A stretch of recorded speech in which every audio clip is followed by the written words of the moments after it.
Alan, Kevin back with you. We're following a developing story in the NBA. Sixers star Joel Embiid tweeting a denial this morning of a reported rift between him and Ben Simmons.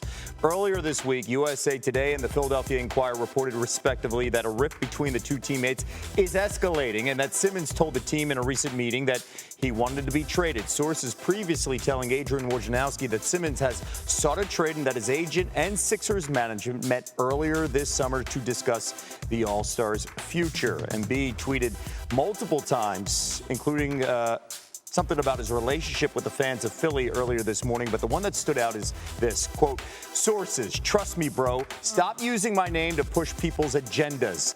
I love and hate drama. I love playing with Ben. Stats don't lie. He's an amazing player, and we all didn't get the job done. It's on me personally. I hope everyone is back because we know we're good enough to win." NBA reporter Brian Windhorst joining us now with much more. Wendy, you can imagine how this is all playing out with a passionate fan base in Philly. The Sixers, they begin training camp on September 28th. What's the potential for a Ben Simmons holdout if he's still on the team? It's very strong, Kevin. From what I have been told, Ben Simmons does not intend to return for training camp if he is not traded. He told as much to owner Josh Harris, who traveled out to Los Angeles last week for an in-person meeting, not over Zoom, with Daryl Morey and Doc Rivers. He is aware that he can be fined, and in fact, he can be fined $225,000 per day. NBA teams usually work 6 days a week. That means he could rack up $1.3 million per week in fines, but he is aware that his first paycheck isn't until November 15th. That is 10 weeks from now, and he believes that that is the window to get this done. He does not intend to play for the Sixers again, and that is the message he has delivered. Okay, when you look at the contract, 4 years, $147 million left on his current deal. So what's the likelihood that a holdout would force the Sixers' hand to trade him? Yeah, so if you're a Sixers fan, you say, well, what leverage does Ben Simmons have? He's not going to be a free agent anytime soon. We just can wait him out.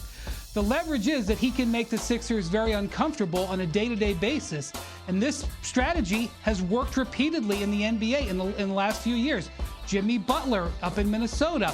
Last year, James Harden.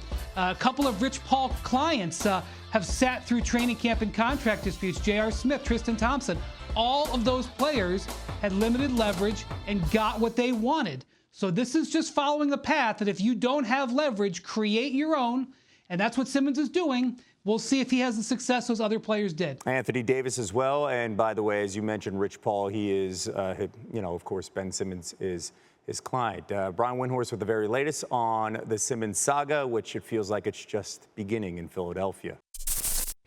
Thanks for watching ESPN on YouTube. For live streaming sports and premium content, subscribe to ESPN+.